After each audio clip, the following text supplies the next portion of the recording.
Well, good morning, everyone. My name is Allie Monfrey. I'm a senior architect at Palantir Technologies, and I'm very excited to be moderating this panel today on a topic that is very close to my heart, and I think also very critical to the future of American competitiveness and prosperity, which is the skills gap. So with us today, we have a number of leaders and innovators in this space who are joining us. We have Chandra Brown, who is the CEO Emeritus and Special Advisor to MXD, and also a member of the Reagan Institute's Task Force on National Security and U.S. Manufacturing Competitiveness. We have Danny King, who is the CEO of Accredible, Maria Flynn, who is the President and CEO of Jobs for the Future, and Representative Jennifer Bacon of the Colorado House of Representatives. So I wanted to start out by really introducing this topic and kind of explaining what it means to me, and then I want to ask each of you what it means to you as well. So the skills gap is defined as the difference between the skills that are required for open positions and the skills possessed by the potential workforce who are capable of potentially fulfilling that position. So the thing that we've kind of seen over the last several years, there are a number of factors, but in particular, the rise of innovation and a lot of technical and kind of digital transformation has drastically changed the skill sets that are required to fill a lot of the open positions that we have in a number of industries across the US. At Palantir, as a software company, this is definitely something we experience, and I mentioned this problem is very personal to me in particular. I actually had no computer science background when I first came in to the company and came in through a special program that they had for students with non-traditional backgrounds that we've now kind of formalized into our PATH internship program. So I'm certainly very grateful to be here and very grateful for the opportunity to have kind of closed that skills gap. And seen through a number of our customers also the rise in this problem across a number of industries as well. So with that, I'd like to open with you, Chandra, and we can probably go down the line. What does the skills gap mean to each of you, and how have you seen this in your respective fields? Got it. Good morning, everyone. So Good morning. There we go. I believe I'm here representing kind of industry and the advanced manufacturing sector. So I have been a CEO and have hired many people all the way from the shop floor up through the engineering side to the executive side. And I can tell you the skill gap has been a huge issue in the manufacturing community for many decades now. But this is what's very interesting and why I love this connection and what we're doing here today is because, before we couldn't find welders, machinists, fitters. I used to build boats and bridges and, kind of big metal, right? Huge problem. Still a pipeline issue today, and I know we've got great work from all of our education partners who are helping us kind of overcome some of those skill problems.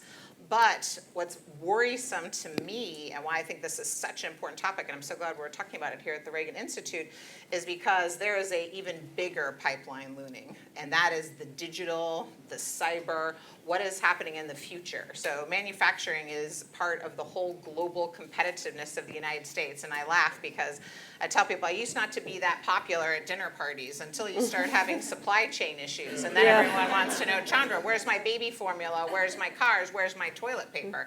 Guess what all that's based on? That's manufacturing here in the United States, right? So it's just such a critical on how we as the industry partners can work together with our educational institutes across the board to help get ready for this looming huge challenge. And really it's the war on talent, I have to be honest, on who is going to have the talented folks to fill these critical positions. I believe it was 2021, the last statistic was 974,000 unfulfilled jobs right now in manufacturing. That's incredible. It's normally around 200, 250. So with the pandemic, that acceleration of what is happening there, I would say, I think it was a McKinsey report that said 86% of manufacturing and CEOs, executives, say the number one problem is the skills gap, is the workforce training. And guess what? They also say less than half of them know how to fix it. So this is a huge critical issue, and I'm really glad to be here to discuss it. Thank you. Hi, I'm Danny. I co-founded and the CEO of a company called Accredible. On the skills gap, so what we do at Accredible is we make it really easy for education institutions to give you credentials digitally instead of as a piece of paper. And so what that means is we get to see what all these education institutions are sending credentials for. And we've issued about 50 million credentials to about 12 million people so far, 1,700 institutions. For me, the skills gap actually is, I think, largely more of an information gap. It's more about people don't know what the options are ahead of them. They may be aware of sort of 3 or 4 sort of career choices or educational choices ahead of them, but they don't know all of them. And I think, young people today grew up with Google Maps and with Yelp, and, you expect information on everything all of the time about what your options are and how good each option will be and what the ROI will be. And I don't think we know that a lot of the time. So for me, it's less of there is certainly a skills gap, but I think a huge component of that is there's an information gap. Hi, I'm Maria Flynn, and I'm with Jobs for the Future. We are a national nonprofit that works to transform the nation's education and workforce systems in order to drive equitable economic advancement for all. And so we are really about systems change. And so when I think about the skills gap, I really look at it in terms of a systems issue, right? We have an education system that we've been talking a lot about this morning, and we have the labor market. And those two things are just not aligned. JFF was actually founded 40 years ago, almost, in 1983. And at that time, our founders were concerned that states were not preparing their workers specifically for the manufacturing jobs that were coming along in the early 80s, right? So the skills gap, as I think has been talked about, isn't a new issue, but it's becoming an increasingly important issue. And I think it's an issue that requires input and change, and as Roberto said this morning, a reimagining from all parts of this ecosystem. One concern I have kind of with the framing of skills gap is sometimes that almost puts the fault on the worker, that the worker doesn't have the right skills. And I think it's important that we really see this as a systems issue, a policy issue. I love the point about information. If you think about someone who is currently in a frontline service job or retail job, and maybe they want to get into cybersecurity, right? The challenge that the administration has put out around cybersecurity jobs. I think it's fair to say it is, I want to say, almost virtually impossible for that individual to get the information they need to figure out how to get a job in cybersecurity if you are just an average individual kind of looking to get ahead. So in that sense, I really feel that it's one of the most critical issues of our nation at this time is how do we actually address this at a system level issue. Good morning. Sorry, I was pass because they answered all the questions. But good morning, everyone. Thank you. My name is Jennifer Bacon, and I have the privilege of serving my community in the Colorado legislature. And my first year in the legislature, I'm going into my third, I was also on our local school board for Denver Public Schools. And so I was there to say we're going on extended spring break, and that turned out to be a year and a half as a school board member. But what I would add to this is, I play the role of government in all of this, and I'm a Democrat in the House that Reagan built. And so we have to think about what is our role in nudging or kind of intervening a little bit, right, in the market space, as well as managing these systems. At the state legislature, we fund everything from K-12 to unemployment. And then when we think on the hyperlocal level and local school boards, the skills gap is something that we're supposed to be focusing on. So when we talk about this issue, it's incredibly important to a policymaker to be very clear on what's going on, not only in the marketplace, what's going on to the extent we can understand in neighborhoods and homes to figure out how we can be that bridge or be that support. Ultimately, we are also responsible for the health of not only our local communities, but our state, and for those who make decisions at the federal level. And if we cannot connect those dots when that's our actual job, then we failed. And so we think in government, this is such a looming topic. We'll talk a little bit later about the challenges, but it is definitely urgent, and we probably have a little bit more of tools at our disposal to be able to connect, like you said, those systems to labor to market force, and that, ultimately we have to figure out how most to focus. Excellent. So Maria, my next question is for you.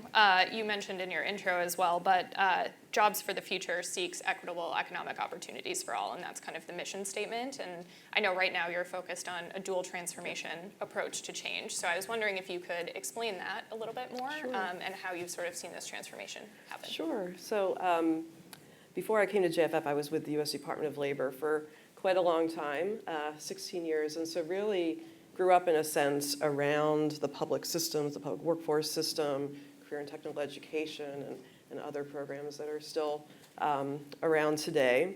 And I think in my heart, I'm still a deep believer that, public systems have like an incredibly critical role to play in driving equity in this area.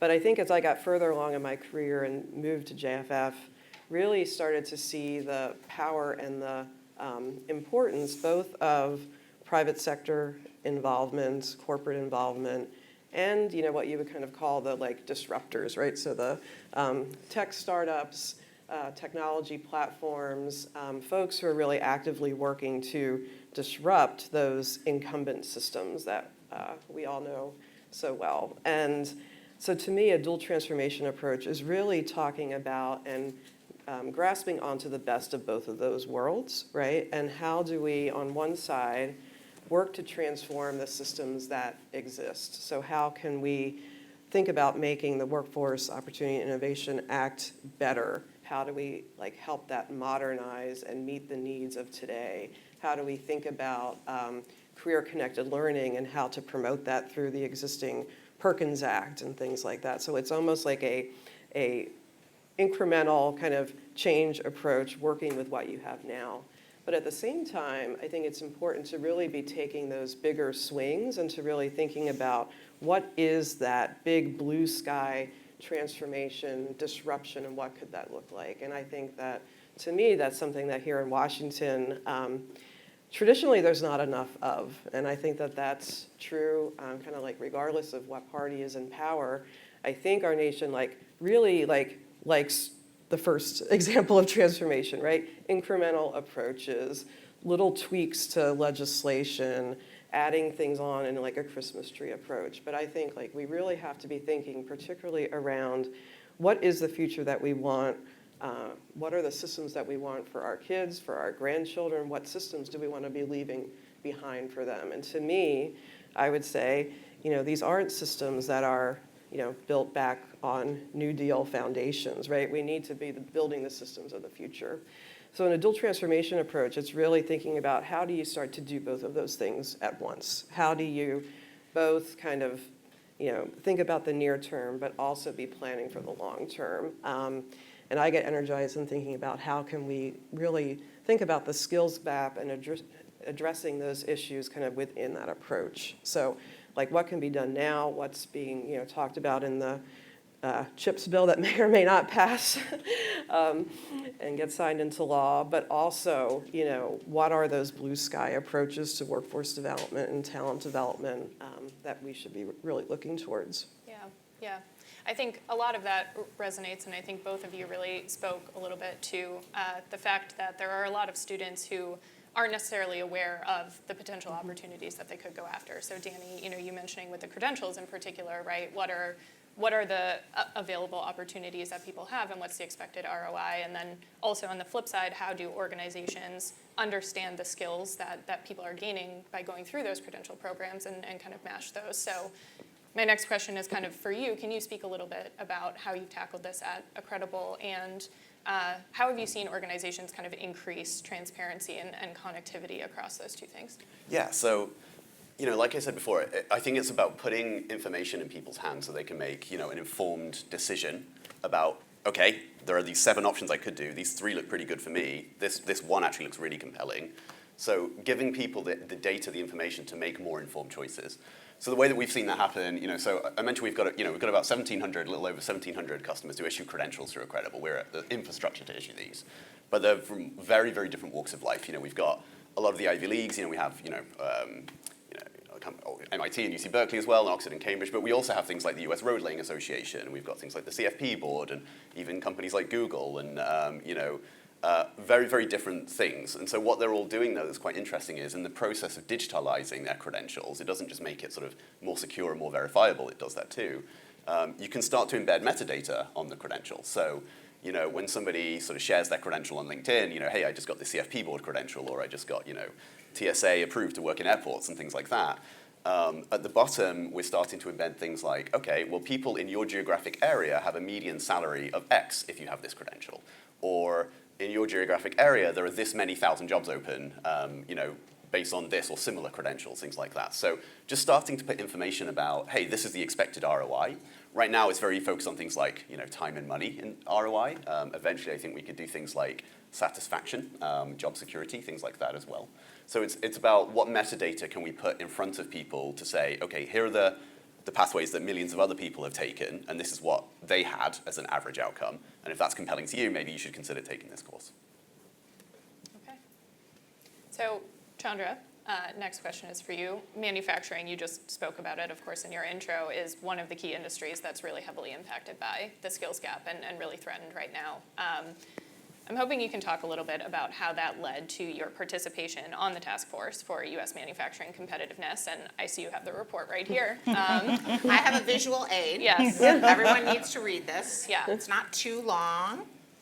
So, yeah, what are the key takeaways and Put my reading learnings glasses on. from the No, report? so this is why this is so great, because I love the fact that what we're talking about is national security. We're talking about the competitive of the U.S., and a lot of people don't put that in the context of education, right, and networking. But that is an absolute critical piece to the economic and the geosecurity of this country.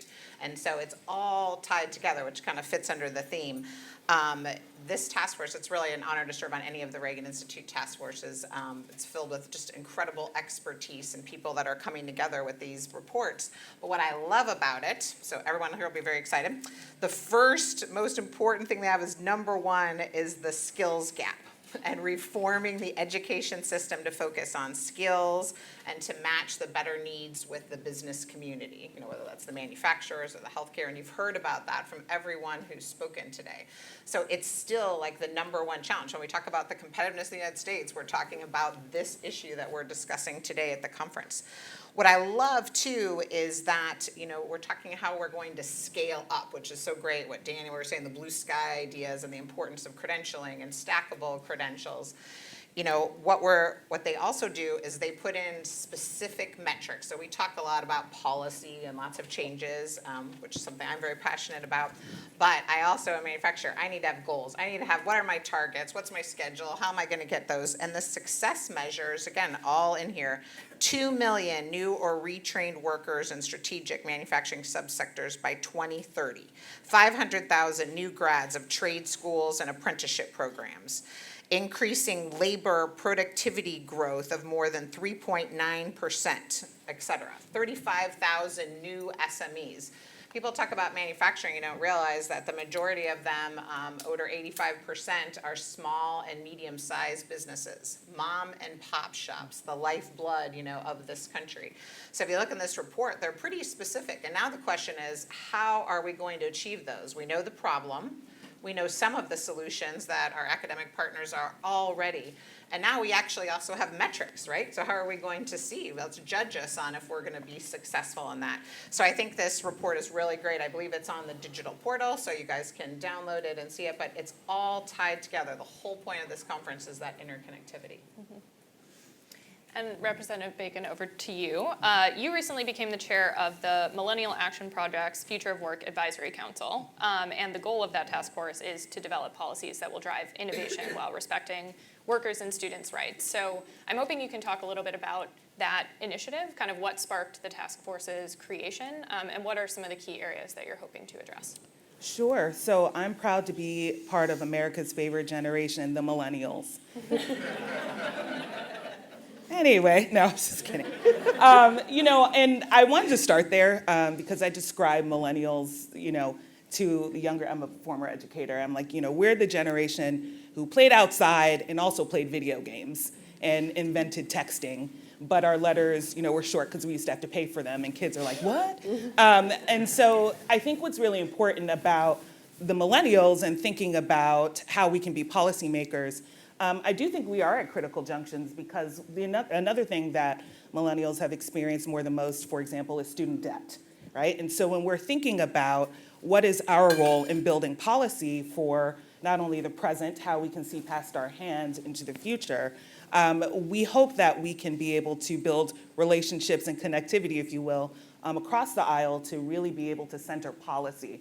Interestingly, though, I'm a state legislator. Many of our legislatures are part-time. We're citizen legislatures. We don't have staff, and a bunch of aides. And so in order for us to focus policy, we think that we actually have to come together and create our own brain trusts. I think interestingly as well, what a challenge is for us that we may have even seen heightened in the last couple of years is actually building those bridges to each other, particularly across the aisle. The challenges that we are facing right now are kind of like bullet point, if you will, stump speech ideologies. And quite frankly, a lot of us think we're not talking about the things that we need to be talking about in schools right now. We're talking a lot about what we should be teaching by way of history. We're talking about hyper-localized issues when we really need to be pushing each other to talk about things such as workforce. I don't think I'm really saying anything that you all don't understand, but when we talk about whose history we should be teaching, we're missing the point because it doesn't matter if our kids can't read. It doesn't matter if we don't have these skills, and unfortunately, we are at a place after 2 years of having to shift our structures where we need to be looking at 8-year-olds critically. We should be concerned about literacy levels in our country right now, and we need to look at the 18-year-olds and figure out have we properly equipped them for the gap. And so what's exciting about the Millennial Action Project is that we are bringing legislators from across the aisle together to help push this policy focus in our buildings, because the time is now. And so again, if we do not figure out the issues around credentialing and how to stack them, which does sometimes require legislation, if we do not think about college affordability, student debt, if we do not think about how we can steer our systems and infiltrate, if you will, K-12, or at least in the P20 space, how to really talk about and connect to industry, then we will miss an incredible opportunity, and it's one in which will have a devastating impact, we believe, across the country. So, all this to say, I'm sure we'll get to it later, that there are legislators, despite the rap we get in politics, come find us because we do need to hear from Chandra. We need to hear from everyone here to be able to put the spotlight on the things that are most urgent. And just a follow-up question on that for you and also for everyone in the group. We've talked a lot about connectivity, and that's, of course, one of the themes of this year's RISE is, both physical infrastructure connectivity, but also connectivity across the public and private sectors, and it's something that each of you have talked a bit about, I think. So I'm curious to hear, how do we better enable that collaboration? As, again, follow-up question to some of the things that you were saying, and then if some of our friends in the private sector here want to chime in on that as well. Sure, I'm of the people type, I'm the politician up here, like, yay, neighbors. But I do think that we need to hear more broadly, and I'm gonna just say my closing thought now, and I'll think of another one by the time we get there. But ultimately, we need people to push us to talk about the things that matter. I was talking to a group of educators last week, and they're tired of the political vitriol. We're doing all the things in classrooms right now because schools have become the place that take care of the children, even though, we want to focus on instruction. And I said, we need to hear from you. Because right now we're talking about everything from arming teachers to ... And we are not talking about literacy. We are not talking about what actually career readiness means. And so we do need support from our communities to refocus, quite honestly, what will be our American identity on this planet in the next couple of years. We need to pull ourselves together because there's a huge gap in regards to what is the answer to that question. Who are we as workers? Who are we as a nation? Who are we as the innovation beacon that America has had the privilege of really, holding on to for the last couple of decades? But so in regards, simply, how can we get from our communities, from industry leaders, that nudge to prioritize this? Ultimately, in politics, that is who we are responsible and responsive to. And so if we can all start pushing us that way, we hope to see more of that happening in the policy setting spaces. Yeah, just to build on that quickly. So when I was with the federal government, I worked across both the Clinton and the Bush administrations. And I think back then it was really very clear that issues of jobs and education were pretty bipartisan issues. And I worry, right, that is not the case so much anymore. So just like how you're thinking about that.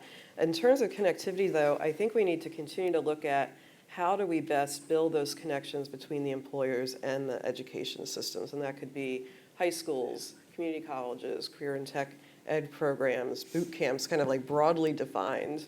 My daughter is off to a very traditional four-year liberal arts school in a couple of weeks as a freshman, and I went to the New Students Day, and the dean was saying, "We know what employers want," and I was like, "Do you really?"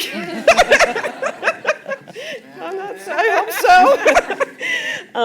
But I think there are those very tactical ways of doing that. Like, how do we make industry advisory councils in CTE programs more effective and not just coming for the donuts once a month? But then there's also bigger issues around large companies and how to make it easier for them to work in such a decentralized education system in terms of school districts or in terms of a system of 500 plus workforce boards, right? So we don't make it easy for those connections to happen, and that's where I'd love to see more kind of systemic connectivity. For me, I completely agree. And I think if we're trying to connect, what are the stakeholders? You've got the students, the learners, which may not be early stage, it may be throughout your career. You've got the employers, you've got the education institutions. Within education institutions, it's not just the traditional four-year degree anymore. It's even companies like Palantir or Google who are launching credentialing programs that are very good. I mean, your story is of finding computer science as an example of this. And one of the problems I think we need to get over and figure out is that the incentives are not always very well aligned about delivering outcomes that meet the criteria of all of those groups. Sorry, pardon me. And I think one of the things that could really cut through that is if we can figure out how to de-risk it for both the employer and for the learner. So if we could get to the point where, and this, I hope doesn't sound too much like a pipe dream, if we could get to the point where we could say, look, these are the options that are ahead of you. First of all, here are the options. Then for each of those options, here's the data to help you figure out what the ROI is likely to be. Mm-hmm. Education is, for most people, the second largest expense in their life after buying a house, and yet we have no idea what the ROI is half the time. That's crazy to me. So we want to know what the sort of outcome will be. And then finally, and here's maybe the pipe dream part, but I don't think it needs to be a pipe dream, can we de-risk it? Can we say, all your money back? Yeah. Right? Could we get to the point where we can say, we're so confident on the data, millions of people have gone through this or this or this pathway, if you don't get this median outcome, maybe the education could be free. And if you do get the outcome, then definitionally you can afford to sort of pay for it. If we could get to that point, I think that would align everybody's incentives. And the key ingredient that's missing is data. It's just data to be able to make those informed decisions. Mm-hmm. I love the fact that Danny is the one who brought up ROI. Yes. Good job, because we do need that, right, for the education sector. I love that. To go to your original question, too, and it ties off of, it is hard when you go last. I got where you're at, because it took some answers. But what I want to talk about a little bit is what I do now. So I've been in the industry, I've been a CEO, then I worked for the government, the Department of Commerce, and now I'm running a nonprofit, and it's a public-private partnership. And there's a lot of folks in the room that are in this space. This public-private partnerships are critical when you start talking about these big issues, like Maria was saying. And so for us, for example, I have hundreds of businesses that are a member. It's a National Manufacturing Innovation Institute. MXD stands for Manufacturing Times Digital. Most people don't know that. And we provide curriculum. We're also the National Center for Cybersecurity in Manufacturing. Again, another fun fact, most targeted sector for cybersecurity attacks is manufacturing, because that is where the majority of the IP and the innovation, 75% of that comes from the manufacturing sector. People think it's financial, it's actually not. And so as we look at these things of the public-private, we take these industries, the input, and I'm really proud to say there's hundreds of small and tiny businesses, again, around the country that are members. We need that voice. We have over 40-plus academic institutions, everything from the technical schools, the community colleges, the four-year institutions, they're all part of it. And then, again, we even have we have the government side. So we're funded a lot by the U.S. Department of Defense, as well as Commerce, as well as others, and a lot of federal dollars come to us.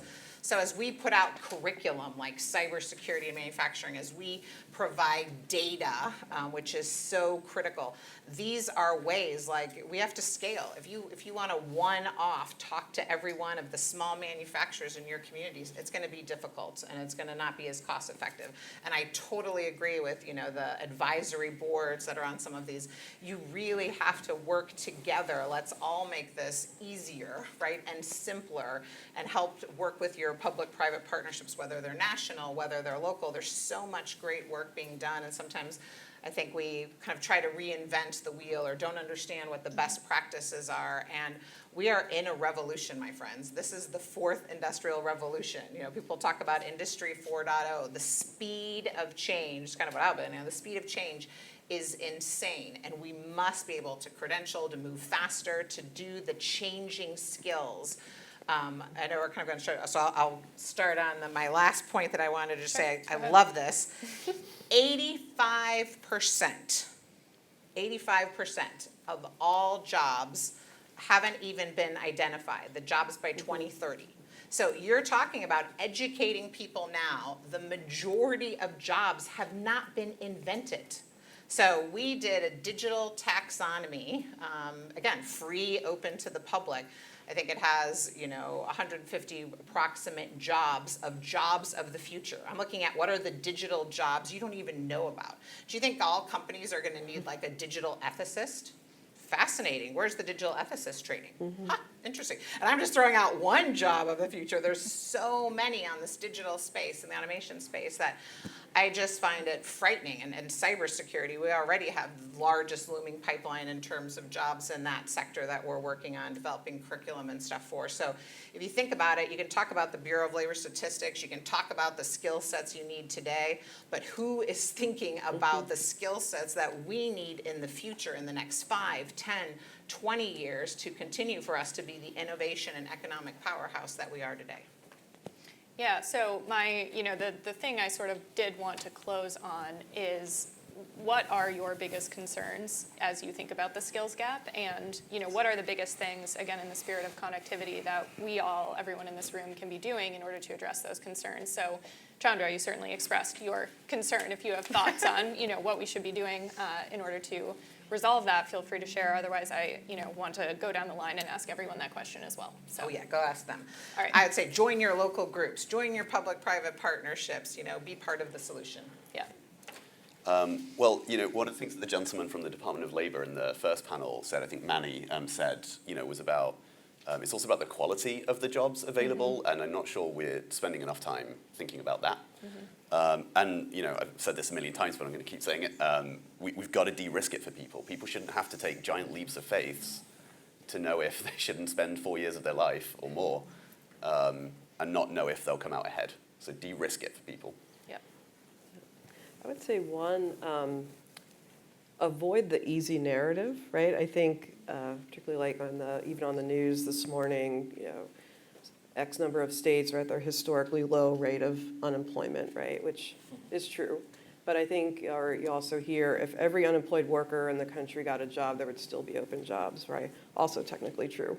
But I think we really need to take the time to dig into the data underneath that. What does this mean for historically underserved, underrepresented populations? How are we building equitable solutions to really help everyone advance in the economy? So it's avoid the easy headline. Dr. Foy earlier was talking about student expectations, and so I want to underscore worker expectations, right? I think we're all seeing that, like in our own like places of employment today. I'm a proud Gen Xer, but you know the millennials are one thing. The Jay-Z folks are a whole other story, right? And so, and this isn't a trend that's going to go away. So how are we being responsive to the expectations of workers in this moment? And then another theme we've heard today is around skills-based hiring. And to me, that's the right thing. There's a lot of promise there, but we need better solutions for employers to actually implement skills-based hiring. And I know that's something that President Biden talked about in his State of the Union address, but it's easy to say, it's hard to do, particularly in an equitable way. So how do we really build the foundation that's needed to implement that approach?